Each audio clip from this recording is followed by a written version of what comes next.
Ô Bob, olha só, eu falei que o tempo passa rápido demais, né? E outro dia a gente estava vendo ainda menino Messinho, chamado por uns, por outros e pela imprensa, aquele garoto que se destacava nos campos, driblando todo mundo, acima da média para a geração dele.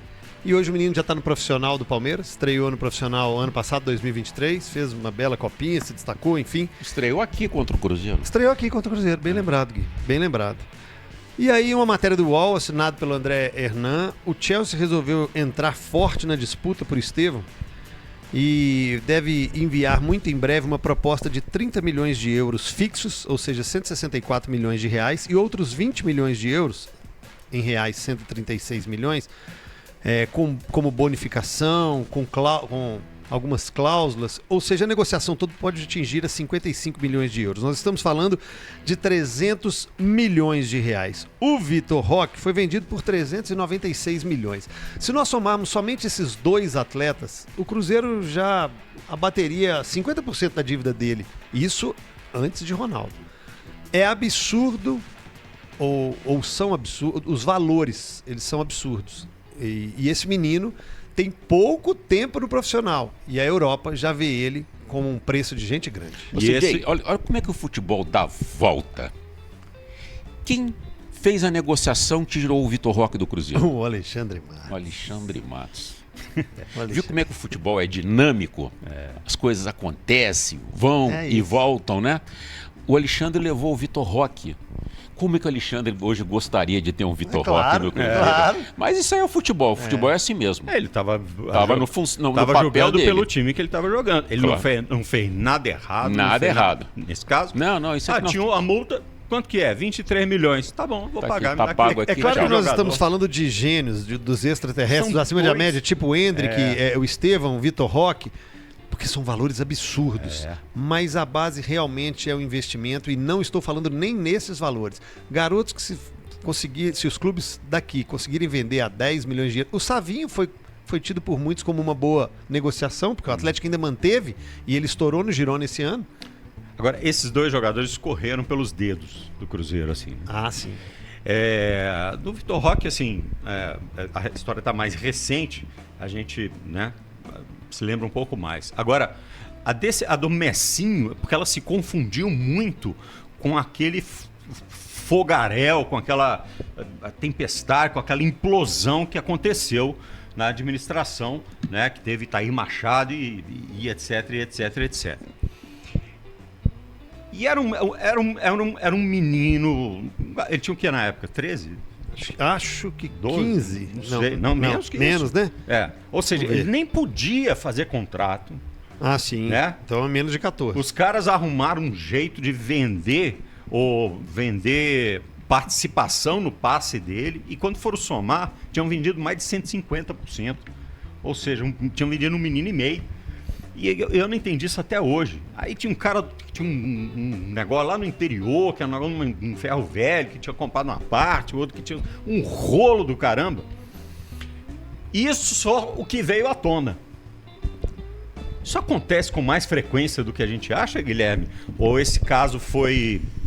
Não, eu acho que foi um período de muita turbulência, de muita coisa errada na administração do clube, né?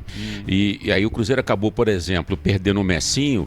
Pelo que eu tenho conhecimento, andei lendo e ouvindo, por causa de um desentendimento com o pai do garoto, que queria um percentual, teve uma negociação complicada, e aí o Palmeiras estava de olho nele, sabia que era um talento muito promissor, aproveitou a oportunidade e fez uma proposta à família.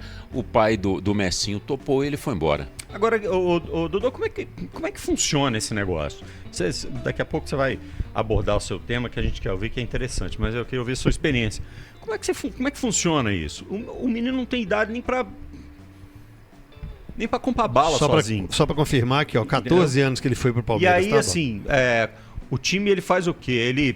Ele paga a família para que o garoto fique ali jogando bola? Como é que funciona esse troço? Bob, hoje eu acho que esse é um dos grandes desequilíbrios que tem no futebol, né? Porque aparece lá, vamos citar aqui o Atlético como exemplo, um fenômeno, e é identificado com 13, com 14 anos, esse menino naturalmente já vai começar a ganhar mais do que os outros. Antigamente tentava-se equilibrar todos esses salários na categoria de base, mas viram que isso é impossível, né? E aí você começa a alimentar. Por quê? Se você não pagar, o pai dele, o empresário vem e fala pro pai dele, ó, ele tá ganhando 1.000. Vem aqui comigo que eu vou te pagar 2.000. O empresário vai virar e falar, o Palmeiras paga 5.000 pra ele. Ele ganha 1.000 aqui no Atlético, o Palmeiras vai pagar 5.000. Mas não paga pro menino, teoricamente paga pro pai do menino. Paga pro pai do menino. Arruma um emprego e aí pra começa aí, eu te dou uma casa, eu te dou um carro, vem comigo aqui pro Palmeiras, porque nós vamos tirar ele de lá e aqui ele vai ser muito mais valorizado. E aí começa o drama das categorias de base, porque o pai do outro menino, o empresário do outro menino fica sabendo e acha que o menino dele está desvalorizado. É um negócio extremamente complicado e que muitas vezes estraga o futebol do menino. Esses fenômenos aí, como o Vitor Roque, que o CJ citou, eles aparecem sempre nas categorias de base, só que muitos param no caminho. Eu já falei aqui, o Atlético tinha um jogador, Ramonzinho, que jogava demais, de Nova Era, um craque de bola, e que desde a categoria de base todo mundo via que seria o grande talento do Atlético. Virou profissional, foi vendido pro Corinthians, depois foi embora jogar na Rússia, se perdeu e hoje ninguém sabe como é que terminou a carreira do Ramon. Então é um negócio extremamente complicado porque o empresário começa a esquentar a cabeça do pai, que vai no menino, né? O próprio empresário vai no menino. É difícil do clube saber lidar com isso para ser justo, sem fazer com que ele perca toda uma safra que está ali, sabendo, né, que tem um que ganha 30 e que ele ganha 1.500. Assim, é uma indústria de aliciamento, né? E nessa idade acho. Já foi pior. Cara, já foi pior porque os clubes não tinham ali um combinado, um tratado, uma ética. E aí aliciavam e alguns clubes até ficaram penalizados por disputas de campeonatos da categoria. Porque justamente iam lá, pegavam, roubavam, aliciavam esses jovens talentos. Até que houve esse consenso e eles começaram a respeitar mais esse período de contrato. Messinho saiu do Cruzeiro com 13 para 14 anos.